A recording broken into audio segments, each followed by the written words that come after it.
네, 제가 오늘은 죽음 이후에는 이라는 말씀의 제목으로 함께 말씀을 나누도록 하겠습니다. 제가 지금 이제 하려고 하는 이야기는 유머입니다. 유머이니까 이렇게 다큐멘터리로 이렇게 받아들이시면 안 되고 어떤 편견도 갖지 않으셨으면 좋겠습니다. 약간의 이렇게 치매 증상이 있는 그 할머니 세 분이 버스 정류장 벤치에 앉아 있게 되었어요. 이 세 분들이 이제 대화를 나누기 시작하는데 한 할머니가 이렇게 고백을 하는 거예요. 요즘 나는 계단을 오르락 내리락 하다가 잠시 쉬었다가 움직이려면 내가 올라가다가 쉬었는지 내려가다가 쉬었는지 헷갈려. 이렇게 이야기를 하시는 거예요. 그러니까 옆에 있는 할머니가 또 이제 이런 고백을 하는 거예요. 나는 요즘 침대에 이렇게 앉아 있잖아? 그러면 내가 누우려고 앉았는지 아니면 일어나려고 앉았는지 헷갈려 그러는 거예요. 그러니까 옆에 있던 또 세 번째 할머니가 이제 결정적인 한 방을 날리셨는데 이렇게 이야기했습니다. 근데 나는 지금 내가 버스 타려고 앉아 있는지 버스에서 내려 앉아 있는지 헷갈려 그렇게 하셨다고 합니다. 네, 이렇게 썰렁할 줄 몰랐습니다, 제가. 네, 우리 치매 증상이 있는 할머니들뿐만 아니라 우리의 삶에 사실 헷갈리는 일들이 굉장히 많이 있지요.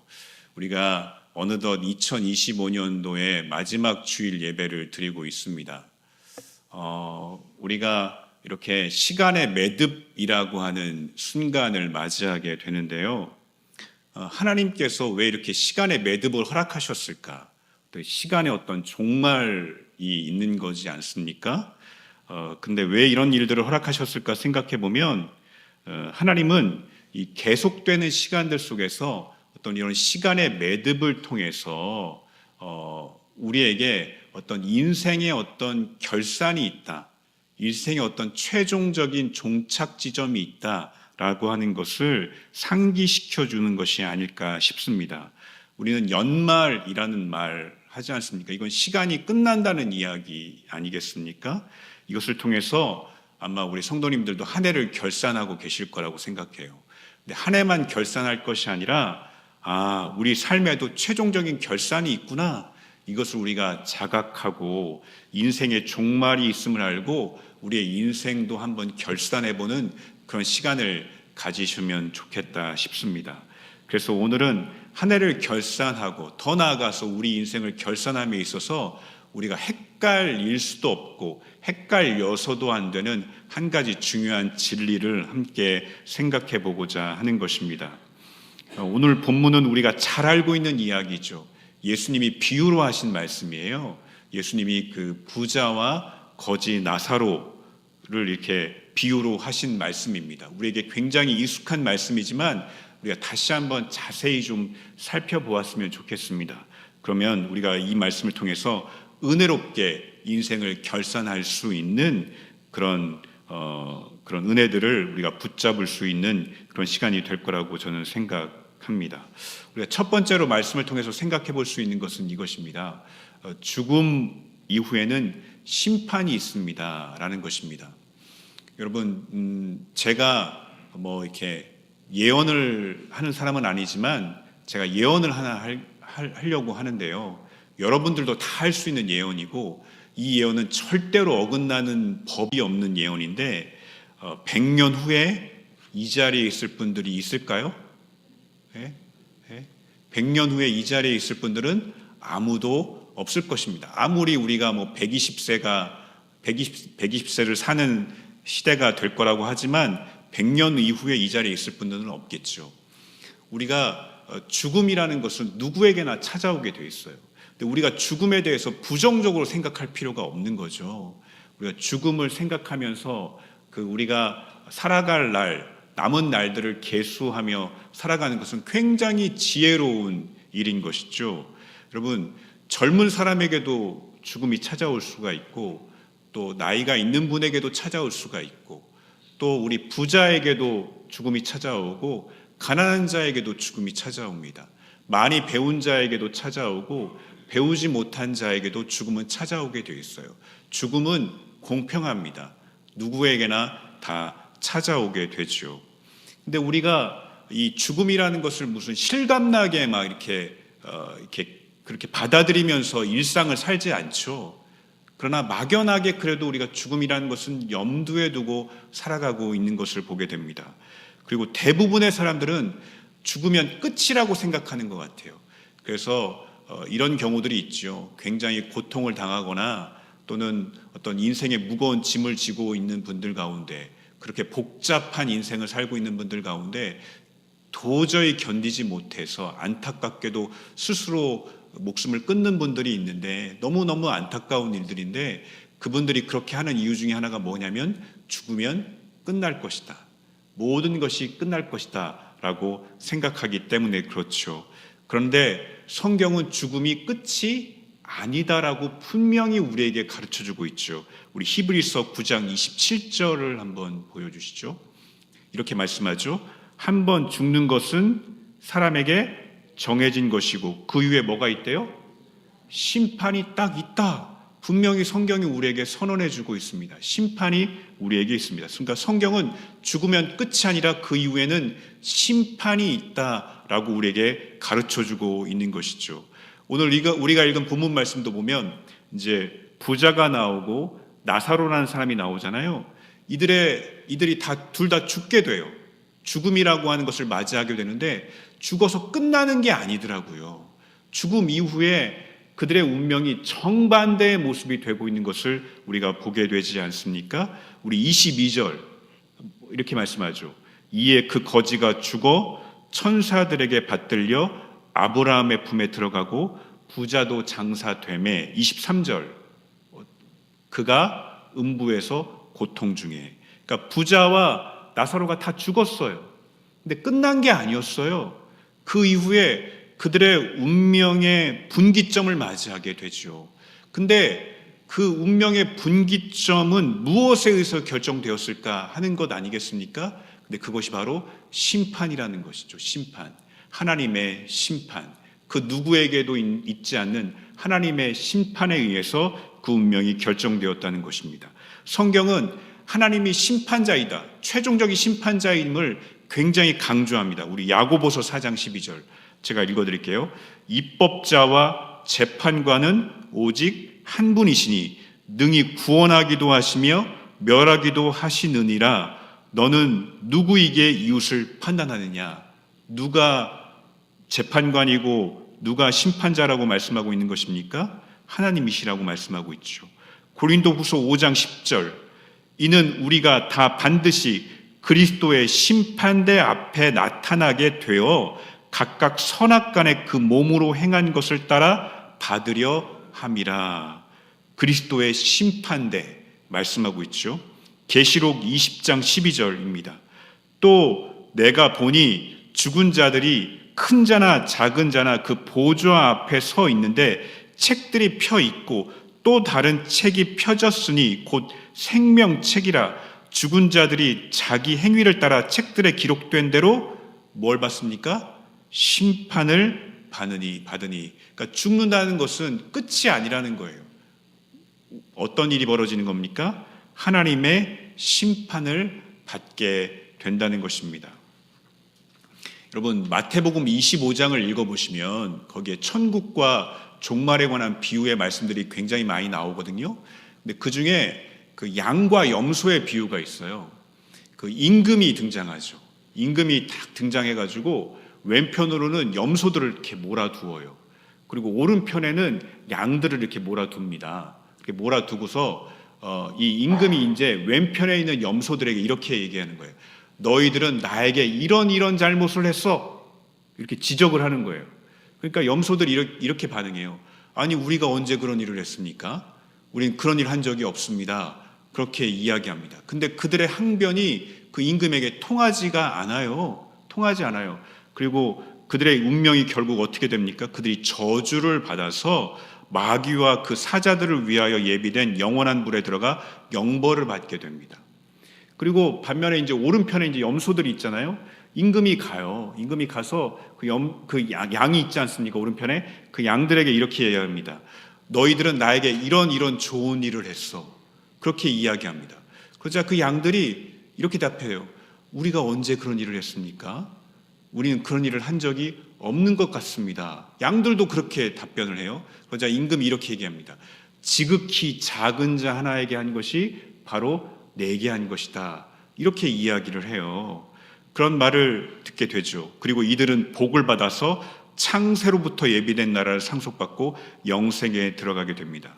근데 저는 이 비유가 여러 가지 것들을 가르쳐주지만 굉장히 중요한 것 한 가지를 가르쳐주고 있다고 생각합니다. 여러분, 우리는 이렇게 이야기할 수 있어요. 내가 내 삶을 볼 때 나 잘 살았어. 그럴 수 있죠. 그렇지 않습니까? 나 너무너무 잘 산 것 같아. 그럴 수 있습니다. 또는 어떤 분들은 나는 조금 못 산 것 같아. 좀 후회가 돼. 그렇게 말씀하시는 분들도 있을 거예요. 아마 나름의 기준을 갖고 나의 삶에 대해서 평가할 것입니다. 또 다른 사람들이 또 그 어떤 인생들을 평가하지 않겠습니까? 다른 사람들이 당신은 정말 잘 살았습니다. 그렇게 평가할 수도 있고, 아니 당신은 조금 못 산 것 같습니다. 이렇게 평가할 수 있죠. 다른 사람들도 나름대로의 기준을 가지고 평가할 것입니다. 근데 그 평가가, 그 기준이 의미가 있다는 것입니까? 없다는 것입니까? 의미가 전혀 없다는 것이 양과 염소의 비유입니다.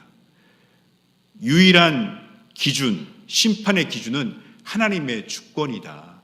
사람이 어떤 기준을 갖고 평가하는 것은 의미가 없다라는 말씀인 것이죠. 나와 다른 사람이 그 인생에 대해서 너무너무 잘 살았다고 이야기할 수 있죠. 당신같이 잘 산 사람은 없다. 이렇게 이야기할 수 있을 것입니다. 근데 하나님이 보실 때는 전혀 아닐 수도 있다라는 것입니다.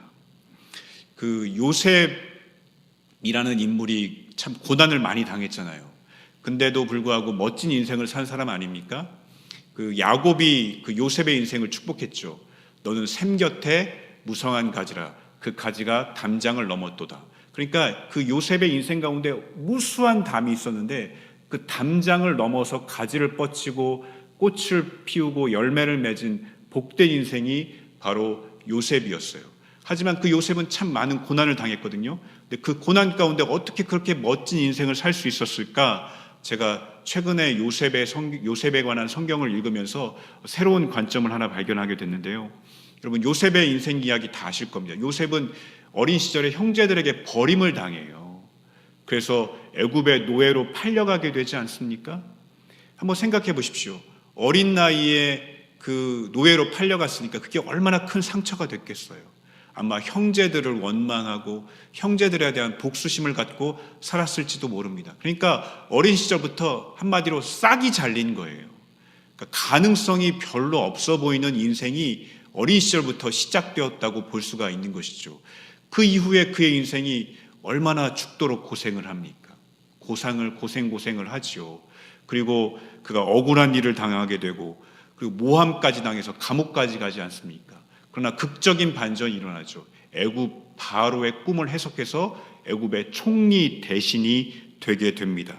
그런데 그 팔레스타인 땅과 그 남쪽 애굽까지 기근이 든 거예요. 기근이 드니까 그 형제들이 양식 구하러 애굽까지 갔다가 그 요셉을 만나게 되고, 그래서 요셉이 아버지 야곱과 형제들과 재회하고 이들을 봉양하게 되지 않습니까? 우리가 다 아는 이야기 아닙니까? 근데 하루는 야곱이 죽게 됩니다. 죽게 돼요. 그러니까 형제들이 막 걱정하기 시작하는 거예요. 걱정을 하는 거예요. 요셉이 아버지가 살아 계셨기 때문에 우리를 가만둔 것이다. 이제 아버지가 세상을 떠나고 죽으셨기 때문에 요셉이 우리를 가만두지 않을 것이다. 우리에게 복수할 거다라고 하면서 근심 걱정을 합니다. 근데 요셉이 그것을 알게 되죠. 그리고 형제들에게 이런 말을 합니다. 창세기 50장 19절인데요. 한번 우리 같이 한번 읽어볼까요? 요셉이 그들에게 이르되 두려워하지 마소서, 내가 하나님을 대신하리이까. 저는 깜짝 놀랐어요. 내가 하나님을 대신하리이까. 이게 요셉의 신앙 고백이더라고요. 이 의미가 무엇입니까? 나는 심판자 아닙니다. 내가 평가하고 내 기준 가지고 판단할 수 없습니다. 하나님만이 유일한 심판자이십니다. 하나님이 모든 일을 심판하실 것입니다 라고 하는 것이 요셉의 신앙 고백이었고 믿음이었더라고요. 요셉이 참 고난을 많이 당했잖아요. 어떻게 이길 수 있었을까요? 하나님이 심판자이시다. 요셉이 어떻게 그 황무지와 같은 인생 가운데 아름다운 꽃을 피우는 인생이 될 수 있었을까요? 하나님이 유일한 심판자이시다 라는 믿음이 있었던 것이죠. 그것을 기억하니까 그의 인생이 그 고난을 이겨내면서 그가 그렇게 아름다운 인생을 살 수 있었던 것이죠. 여러분, 현재 여러분 이 전광판에 여러분들의 어떤 삶에 대한 스코어가 있을 거라고 생각해요. 여러분들이 생각하시는 스코어가 있을 것이고 다른 사람이 매긴 스코어가 있을 거라고 생각해요. 근데 그것은 아무 의미가 없는 것이죠. 여러분, 현재 전광판에 그 스코어가 좀 점수가 높은 분들이 있을 수 있을 거예요. 그렇다고 룰루랄라 할 것 없는 것이고, 전광판의 스코어가 조금 저조하다고 해서 포기할 필요도 없는 것이죠. 여러분, 우리가 하나님 중심으로 살아요. 믿음으로 살아요. 그러면 모든 일이 형통합니까? 그렇지 않잖아요. 낙심되는 일들이 있지 않습니까? 우리가 올 한 해를 하나님 중심으로 내가 살겠다 결단하고 하나님 중심으로 하나님을 바라보면서 살아왔지만 뜻한 바대로 되지 않는, 그래서 현재 그 전광판의 스코어가 저주할 수 있는 그것이 우리의 삶 아닙니까? 의인의 고난당함이 있다. 이것이 성경이 말하는 진리 아니겠습니까? 여러분, 그래도 우리는 끝까지 어떻게 해야 되는 거예요? 믿음으로 살아야 되는 거예요. 왜냐하면 현재 전광판 스코어가 우리 삶의 심판자가 절대로 아닙니다. 누가 심판자이십니까? 하나님만이 우리의 인생의 유일한 심판자이신 것이죠. 내가 아무리 내 인생을 심판하고 내 인생을 판단하고 세상이 아무리 내 인생을 판단하고 심판해도 그것은 정말 아무 의미가 없는 거예요. 역사의 주관자 되시고 내 인생의 주관자 되시는 하나님만이 옳고 그름을 심판하실 수가 있는 것이죠. 죽음은 끝이 아닙니다. 죽음 이후에는 반드시 하나님의 법정 앞에 서서 하나님의 심판을 우리가 받게 된다는 것, 그게 우리 인생의 최종 결산이라는 것, 우리가 기억할 수 있었으면 좋겠습니다. 여러분, 나 같은 죄인 살리신 Amazing Grace라는 찬양 여러분 아실 겁니다. 이 찬양을 만든 분이 존 뉴턴이라는 분이잖아요. 근데 이분이 아주 유명한 말을 했어요. 이런 말을 했습니다. 만약 당신이 천국에 들어가면 3번 놀랄 거라는 거예요. 첫 번째, 왜 놀라냐? 천국에 와 있을 줄 알았던 사람이 안 보여서 놀랄 거라는 거예요. 그리고 두 번째는 천국에 갈 수 없을 것이라고 생각했던 사람이 그 자리에 있는 것 보고 놀랄 거라는 거예요. 그리고 세 번째로는 노예 상의로 악명 높았던 나 존 뉴턴이 천국에 들어가는 것을 보고 놀랄 것이라는 거예요. 여러분, 무슨 의미입니까? 하나님의 심판은 우리의 생각하고 달라요. 우리의 기준하고 다른 겁니다. 그것에 의해서 이루어지는 게 아니에요. 하나님만이 가지고 계신 기준과 주권을 가지고 이루어진다는 것입니다. 그렇다면 하나님의 심판의 기준이 무엇이겠습니까? 세상이 보기 좋아하는 것, 세상이 행복해 보이는 것, 그것이 아닙니다. 하나님의 말씀만이 유일한 심판의 기준이 되는 줄 믿습니다. 하나님은 그 기준을 숨겨두지 않으셨습니다. 다 이미 계시하시고 성경에 기록해 놓으신 것이죠. 여러분, 성경을 영어로 뭐라고 하죠? 바이블이라고 하죠. 또 성경을 성서라고 할 때는 이게 문헌적인 관점이 있어서 그런지 영어로 뭐라고 하냐면 스크립처라고 합니다.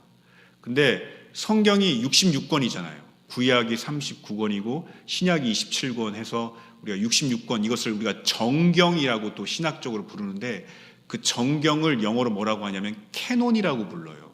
근데 이 캐논이라는 영어 단어는 사실 헬라어 말에서 왔어요. 카논이라고 하는 헬라어 말에서 왔는데 그 카논이라는 말이 무슨 뜻이냐면 막대기, 자 이런 뜻입니다. 기준이라는 뜻입니다. 그러니까 성경이 기준이에요. 하나님의 말씀이 성경이 유일한 심판의 기준이 되는 것이죠. 그것에 의해서 우리의 인생이 판단받고 심판을 받게 되는 것입니다. 그렇기 때문에 우리는 하나님의 말씀을 여전히 부지런히 읽고 듣고 배우고 말씀으로 충만해서 말씀대로 살아야 되는 것이죠. 우리 두 번째는 이것입니다. 죽음 이후에는 천국과 지옥이 있다는 것입니다. 여러분, 심판의 결과가 있어야 될 거 아니에요. 심판을 왜 합니까? 결과를 도출하기 위해 심판하는 거 아닙니까? 근데 그 심판의 결과가 무엇이냐? 천국과 지옥이 있다는 것입니다. 여러분, 우리 부자 어떤 삶을 살았는지 한번 우리가 들여다볼 필요가 있는데, 우리 19절 말씀 한번 보시죠. 19절 말씀 보니까 이렇게 말씀합니다.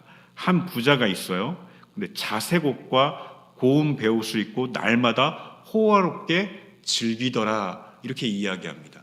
이 자색 옷이 어떤 옷이냐면 당시 왕족이나 귀족이 입는 아주 비싸고 귀한 옷이래요. 그러니까 이 사람은 사치스러운 삶을 산 거예요. 사실 사치스럽게 살면서 호화롭게 살았던 거예요. 그러니까 한 가지 방법이 아니라 다양한 방법으로 인생을 즐기면서 어떤 쾌락을 추구했던 사람인 것이죠. 그러니까 자기가 자기 인생의 주인이었어요. 그리고 물질이 자기 인생의 주인이었어요. 그래서 그것 가지고 자기가 원하는 대로, 자기가 뜻하는 대로 그냥 살았어요. 이 사람이 무슨 악을 행한 것이 아니에요. 이 사람이 무슨 사회적 물의를 일으키는 특별한 일을 행한 게 아니에요. 그런 일은 행하지 않았어요. 그냥 그에게 있는 재물 가지고, 그에게 있는 시간 가지고 자기 자신을 위하여 허비하면서 자신의 쾌락을 즐기며 살았던 사람이 바로 이 부자였습니다. 근데 이 부자는 다른 사람의 고통이나 다른 사람에 대해서는 전혀 무관심합니다. 오늘 말씀해 보니까 거지 나사로를 쫓아내지는 않아요. 근데 그에게 음식도 주지 않고 그에게 어떤 잔치의 어떤 자리도 마련해 주지도 않습니다.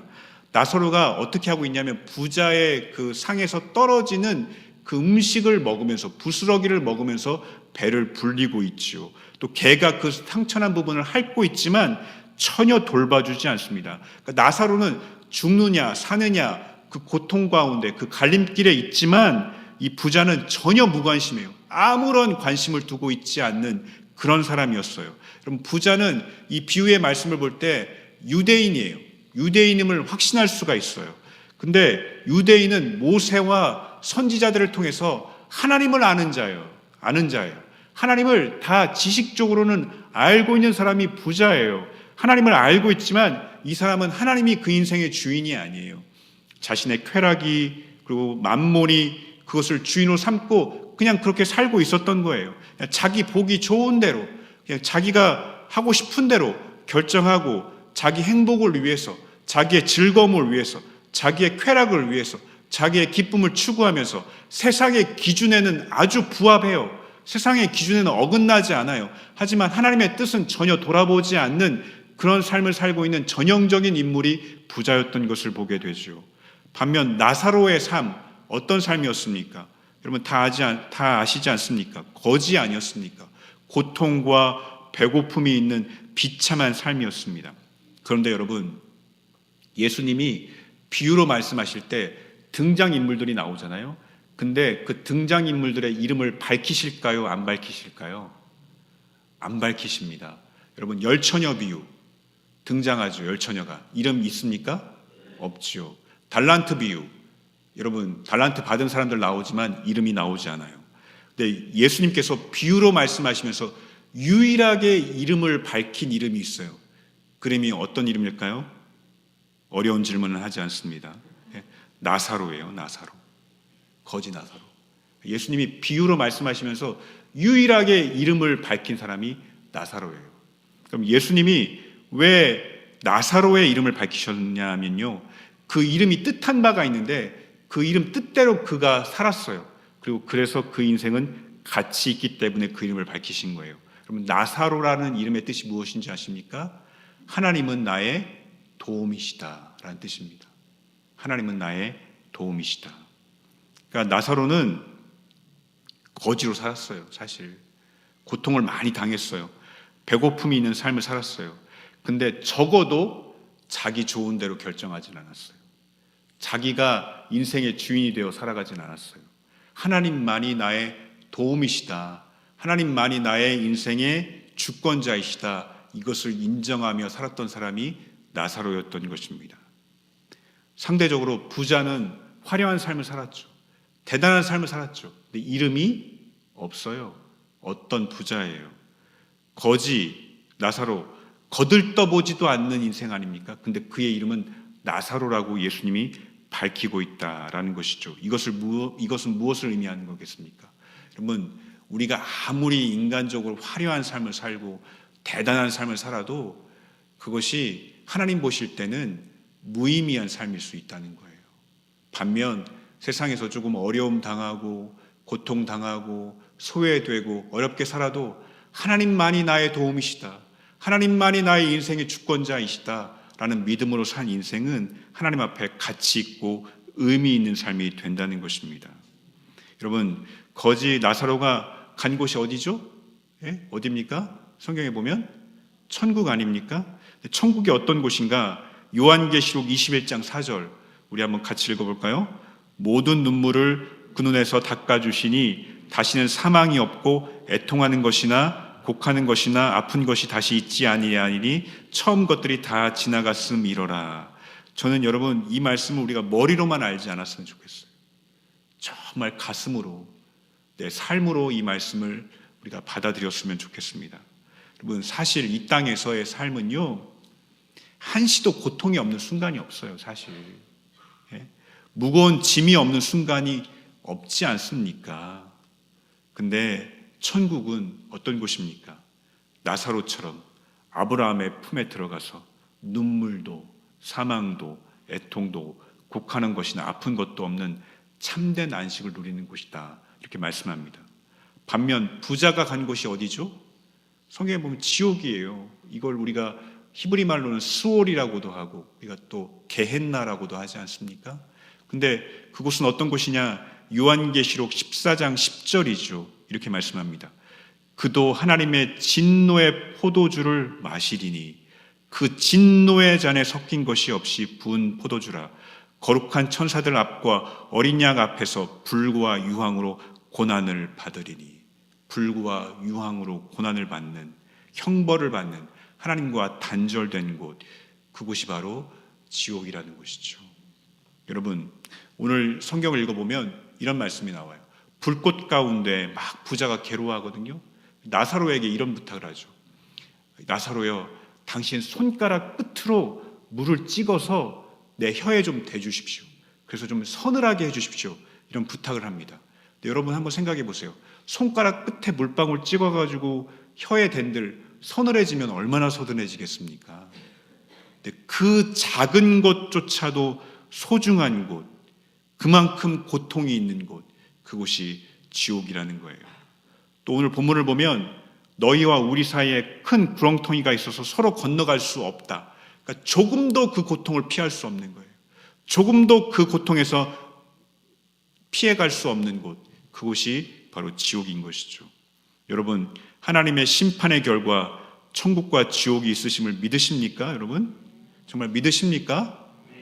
하나님의 심판이 있고 그 이후에 천국과 지옥이 있음을 믿으셔야 됩니다.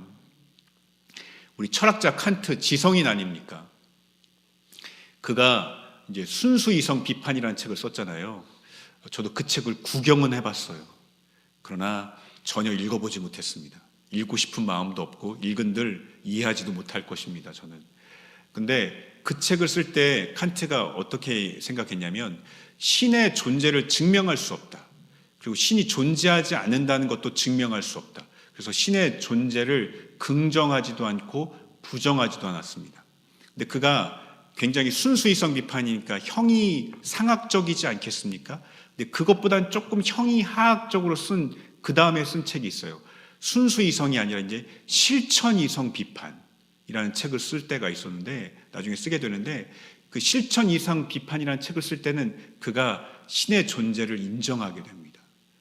필요에 의한 신이라고 그가 불러요.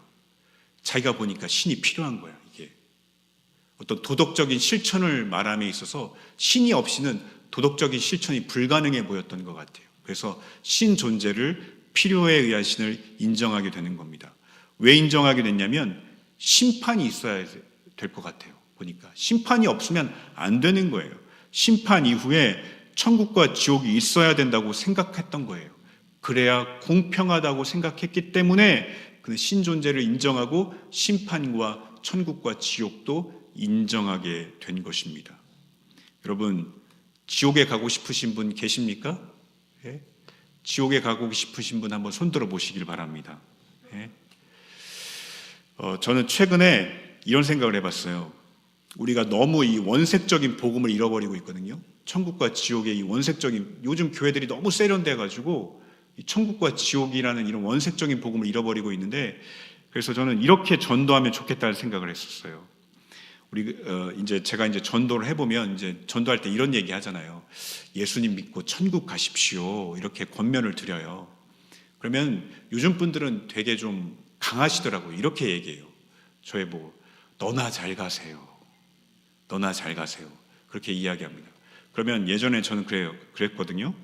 그래도 예수 믿고 천국 가셔야죠. 그렇게 이야기했는데 이제는 그렇게 이야기하지 않으려고요. 제가 예수 믿고 천당 가세요 이렇게 이야기할 때 그분이 너나 잘 가세요 그러면 지옥에 잘 가세요 그렇게 이야기해 줘야겠다, 그런 생각이 들었어요. 우리 영어로 욕 중에 하나가 있잖아요. Go to hell. 지옥에 나가라. 이런 얘기가 있잖아요. 제가 거기서 착안을 했어요. 그냥 지옥에나 가세요. 그렇게 이야기해 줘야겠다. 그러면 깜짝 놀랄 거 아니에요. 내가 지옥 간다고? 그래서 예수님 어떻게 믿어야 되지 관심 갖지 않겠습니까? 여러분, 누가 천국에 갑니까? 우리 주일학교 때 불렀던 찬양이 있죠. 한번 보여주시죠. 다 아시죠? 한번 같이 불러볼까요? 돈으로도 못 가요 하나님 나라, 힘으로도 못 가요 하나님 나라, 거듭나면 가는 나라 하나님 나라, 믿음으로 가는 나라 하나님 나라, 벼슬로도 못 가요 하나님 나라, 지식으로 못 가요 하나님 나라, 거듭나면 가는 나라 하나님 나라, 믿음으로 가는 나라 하나님 나라, 어여뻐도 못 가요 하나님 나라, 맘 착해도 못 가요 하나님 나라, 거듭나면 가는 나라 하나님 나라, 믿음으로 가는 나라 하나님 나라. 여러분, 이 하나님의 나라 천국은 우리 믿는 자가 가는 곳이죠. 예수님을 믿고 예수님을 믿음으로 말미암아 그분을 닮아가는 자, 그가 가는 곳이 천국이고 하나님 나라인 것을 우리가 믿어야 할 줄 믿습니다. 마지막 세 번째는 죽음 이후에는 돌이킬 수 있는 기회가 없다는 것입니다. 제가 이렇게 비극 중에 비극이 무엇인가 생각해 보니까 깨달았어요, 내가. 근데 다시 돌이킬 수가 없는 거예요. 그게 비극 중에 비극이 아닐까 생각합니다. 오늘 한번 부자를 보십시오. 그는 별로 생각 없이 살았어요. 그냥 아무 생각 없이 그냥 내가 보기 좋은 대로 살자, 내가 보기 좋은 대로 결정하면서 살자, 그렇게 살았습니다. 그리고 다른 사람 내가 상관할 필요가 뭐가 있냐, 그들은 그들의 인생을 사는 거니까 그들에게도 무관심했습니다. 그냥 나는 남에게 피해 주지 말자, 그냥 사회에 큰 무리나 악을 행하지 말자 하면서 살았고, 그것이 잘못된 삶이라고 생각하지 않았습니다. 근데 그가 죽고 나서 지옥에 딱 온 거예요. 보니까 하나님을 머리로는 알았지만 내가 하나님 없이 살았구나, 그것을 깨달았어요. 그것이 잘못인 것을, 그것이 죄악인 것을 깨달았어요. 하지만 더 이상 돌이킬 기회가 없다는 것을 그가 발견하게 되죠. 부자가 어떤 일을 하게 되냐면 오늘 말씀을 보면 나사로에게 자신에게는 5 형제가 있는데 가서 좀 증언 좀 해줘라. 그들이 이 고통받는 곳에 오지 않게 해달라고 부탁을 합니다. 만일 죽은 자가 다시 살아서 증언하면 그들이 회개할 것이다. 이렇게 생각했던 것이죠.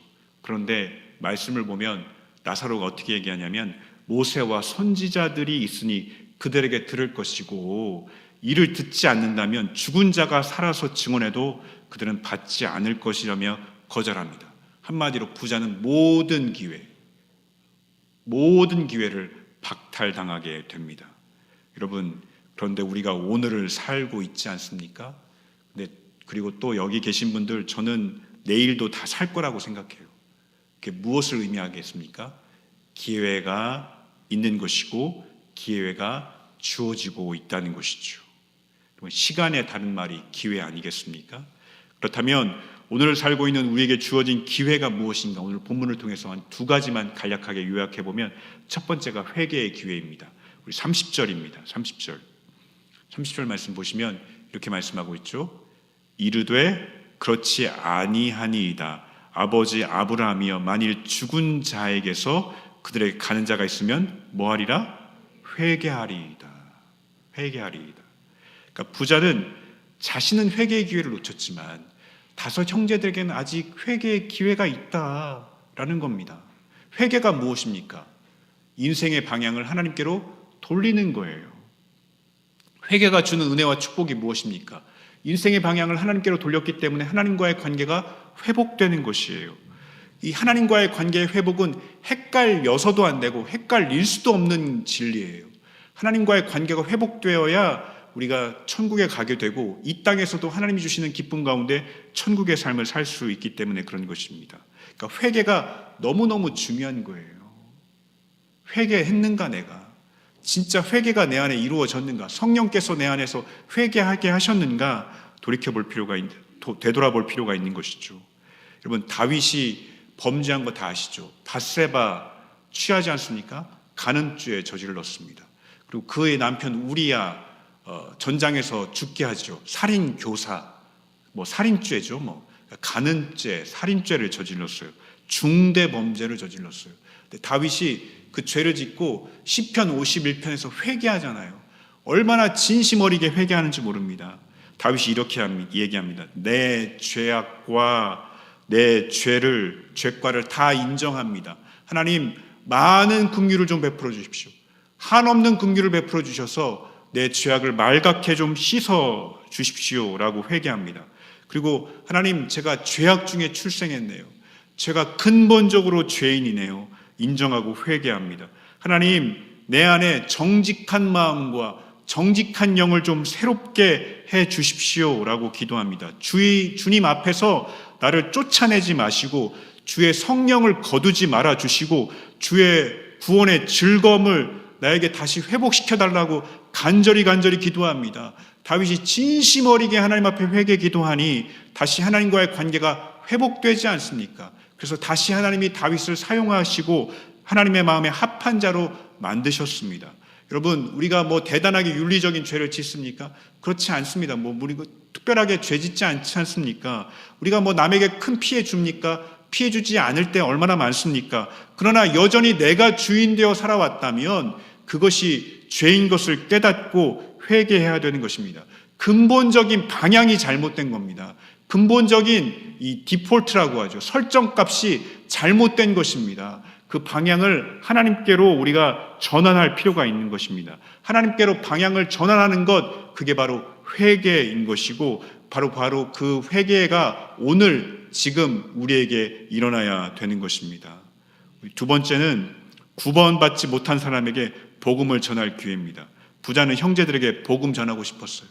더 이상 기회가 없어요. 여러분, 우리가 오늘을 산다. 우리 주변에 있는 자들에게 복음을 전할 기회인 것입니다. 저는 우리 14일 날 우리 주일에 우리 동행축제 있었잖아요.